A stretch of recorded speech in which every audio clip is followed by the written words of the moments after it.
igihano kiduhesha amahoro cyari kuri Yesu Kristo kugira ngo twebwe ntituzahanwe. Yahanwe mu cyimbo cyacu, ntabwo twendaga kujya guhanwa nanone kandi hari uwahanwe mu cyimbo cyacu. Icyo gihe Imana yaba ari nyabinyoma, icyo gihe umuhanuzi yaba yarayibeshyeye.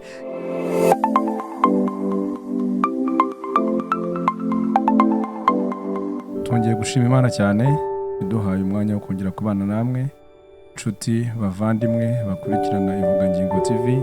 Dushimira n'ubuyobozi bwayo dutegurira umwanya mwiza wo kuganira namwe ijambo ry'Imana. Uno munsi rero turarebera hamwe Yesaya 53, kandi iki kiganiro mukaba mukigezwaho n'umuryango Baho Neza Mission Rwanda. Yesaya 53 rero uno munsi tugiye kureba, turarebera hamwe tuganira cyane ukuntu Imana yatanze umwana wayo kugira ngo muri Kristo tubabarirwe igihano kiduhesha amahoro kikaba cyari kuri we. Reka rero turebe mu ncamake, turareba ku murongo wa 5 ariko tutirengagije n'imirongo y'imbere icyo umuhanuzi Yesaya yavuga kuri Yesu Kristo. Umurongo wa 5 muri Yesaya 53 utubwira neza ngo nyamara ibicumuro byacu nibyo yacumitiwe, yashenjaguriwe gukiranirwa kwacu, igihano kiduhesha amahoro cyari kuri we, kandi imibyimba ye niyo adukirisha. Yesu rero ibingibi amaze kugera ku isi asubiye mu ijuru, yaje no kubwira intumwa ati mbasigiye amahoro, kubera yuko yaje kuducungura kugira ngo twe tubone amahoro, kandi nta kindi cyabuza umwana w'umuntu amahoro uretse icyaha. Kandi umwana w'umuntu yariteguye kuzahanwa uko bizamera kose, agahanishwa umujinya w'Imana. Nuko umuhanuzi Yesaya atubwira neza ngo igihano kiduhesha amahoro cyari kuri we. Iyo usomye imirongo y'imbere usanga Yesaya ari kuvuga neza yuko nawe ari aho yamuvugaga nk'aho bamubonye. Ngo ninde, umurongo wa mbere uvuga ngo ninde wizeye ibyo twumvise, ngo kandi ukuboko k'Uwiteka kwahishuriwe nde kabiri, ngo uko yakuriye imbere nk'ikigejigeji, ngo nk'igishyitsi cyumburira mu butaka bwumye, ngo ntiyari afite ishusho nziza cyangwa igikundiro, kandi ubwo twamubonaga ntiyari afite ubwiza bwatuma tumwifuza. Yesaya yavugaga Yesu Kristo nk'umuntu wamubonye, ntabwo yavugaga nk'umuntu uzamubona. Yari yaramaze kumuhishurirwa ari kumwerekana. Ku murongo wa 6 akomeza avuga ngo yarasuzugurwaga akangwa n'abantu, yari umunyamibabaro wamenyereye intimba, yasuzugurwaga nk'umuntu abandi bima amaso, ngo natwe ntitumwubahe. Yesaya hano nibivugagamo ngo nabo, kandi yari umuhanuzi Imana yemera yatumye ku isi. Ni ukuvuga ngo nawe yishyize mu mubare w'abatubahaga Imana kandi batemeraga uwo mugabo utwa Yesu Kristo. None no munsi ugahagarara ukavuga ngo njyewe uri mu bamwemera, kandi ahubwo kumwemera kwawe ntabwo ari ikiguzi cyo gutuma gukiza, ahubwo we yaje utaramenya utaranamwemera. Na Yesaya yamuvugaga muhishuriwe, yamara kumuhishuka akamuva nk'uwamubonye, kandi akaza kuza ku isi nyuma imyaka nka 700 Yesaya amaze gutambuka ubuhanuzi bwe. Yamuvugaga nk'aho nawe amusuzugura, kandi Yesaya yari yiziwe n'Imana imutumye ku isi kuhanura. Ariko uno munsi twebwe tuzi yuko ngo kuba tumwemera bitugira abana b'Imana. Ntabwo kuba tumwemera kitugira abana b'Imana, ahubwo ikitugira abana b'Imana, ikitugira bere, nuko we yaje akatwemera akatwitangira. Ku murongo wa 4 ngo nukuri intimba zacu nizo yishyizeho. Intimba zacu, agahinda twaterwaga n'ibyaha, agahinda twaterwaga iyo mibabaro yo kudakiranukira Imana ngo tuyitunganire twere imbere yayo, ngo intimba zacu nizo yishyizeho, ngo imibabaro yacu niyo yikoreye.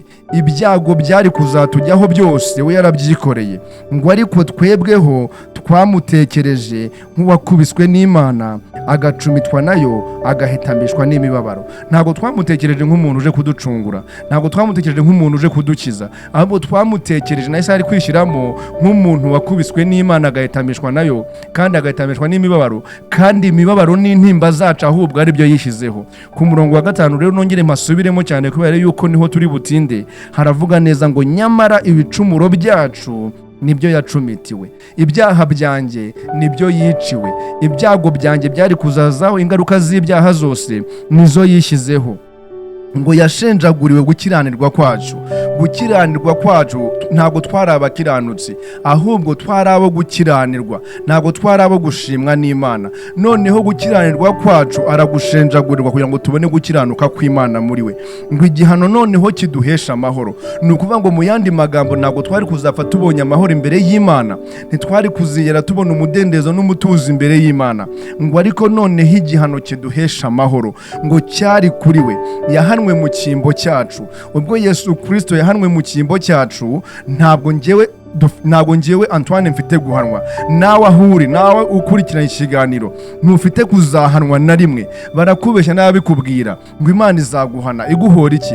Yahannye Yesu mu cyimbo cyawe. Kereka ahubwo niba Yesu ataraje mu isi, ababitubwiye baratubeshye. Yesu yahanwe mu cyimbo cyacu, kuko umuhanuzi Izayi cyangwa Yesaya ari kubihanura neza ngo igihano kiduhesha amahoro cyari kuri we. Kandi Imana ntabwo ijya yivuguruza, Imana ntabwo ijya ibeshya na rimwe. Igihano kiduhesha amahoro cyari kuri Yesu Kristo, kugira ngo twebwe ntituzahanwe. Yahanwe mu cyimbo cyacu. Ntabwo twendaga kujya guhanwa nanone kandi hari uwahanwe mu cyimbo cyacu. Icyo gihe Imana yaba ari nyabinyoma, icyo gihe umuhanuzi yaba yarayibeshyeye. Ni ukuvuga ngo ijambo ry'Imana tubona none mu izaniro rya kera mu kanwa k'umuhanuzi Yesaya, avuga ngo igihano kiduhesha amahoro cyari kuri Yesu Kristo. Uno munsi ndamutse n'umuntu utegereje kuzahanwa n'Imana, naba ndi mu kinyoma gikomeye.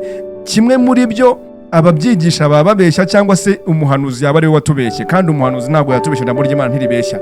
Yabihamije neza, ibintu ndabitindaho ngo igihano kiduhesha amahoro cyari kuri Yesu Kristo, ngo kandi imibyimba ye niyo yadukirishije cyangwa niyo adukirisha. Inkoni yakubiswe niba batutubeshya, niba yaraje mu isi agashenjagurwa, agakubitwa, agapfa, akabambwa, byari ukugira ngo bugingo uno munsi muri 2020 mbeho ndi umudendezo, nzi neza mpamya ntashidikanya yuko nta gihano cy'Imana ntegereje, kuba ko hari uwahanwe mu cyimbo cyanjye. Uwo ni Yesu Kristo. Kandi abaririmbyi benshi no mu ndirimbo barabiririmba ngo Yesu yaritanze Karuvari, ngo yazize ibyaha byacu, ngo yazize ibyaha byanjye nawe, ko yapfuye tudahari. Kandi bakigisha ko yapfiriye ibyaha byacu.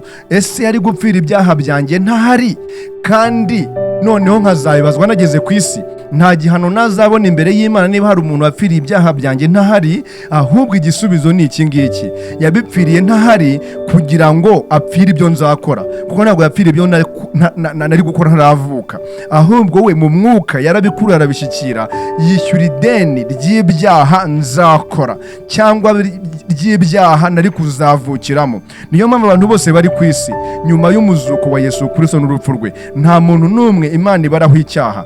Yohana yabivuze neza mu butumwa bwiza bwa Yohana igice 1:29 ngo nguyu ntama w'Imana ukuraho ibyaha by'abari mu isi ndetse kandi bose, nta n'umwe usigaye. Yesu Kristo rero igihano kiduhesha amahoro cyari kuri we. Turashima Imana cyane kubera yuko uno munsi dufite amahoro muri Yesu Kristo, kuko igihano kiduhesha amahoro Imana yagishyize kuri we.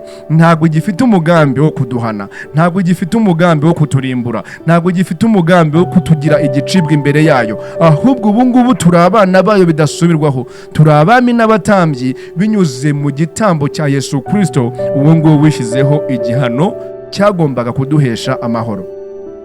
Indirimbo 120 nayo mu gitabo cy'indirimbo, abaririmba bakoresha kiriya gitabo mu ndirimbo zo gushimisha Imana, 120 yitwa ngo igitero cya gatatu kiravuga ngo Uwiteka umucamanza iyo ambonyeho amaraso ntancira urubanza rubi, ahubwo anyita ukiranuka.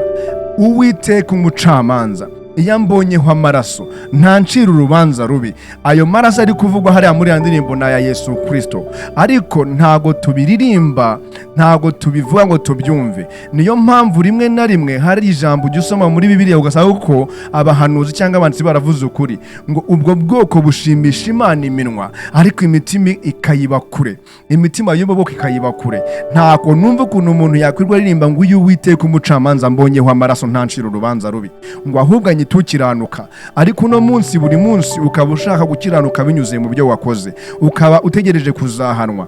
Ndagira ngo nkutangarize nkubwire bidasubirwaho ko Imana idafite umugambi wo kuduhana, ahubwo yahannye Yesu Kristo mu cyimbo cyacu. Icyo gihe Imana yaba ari umubeshyi.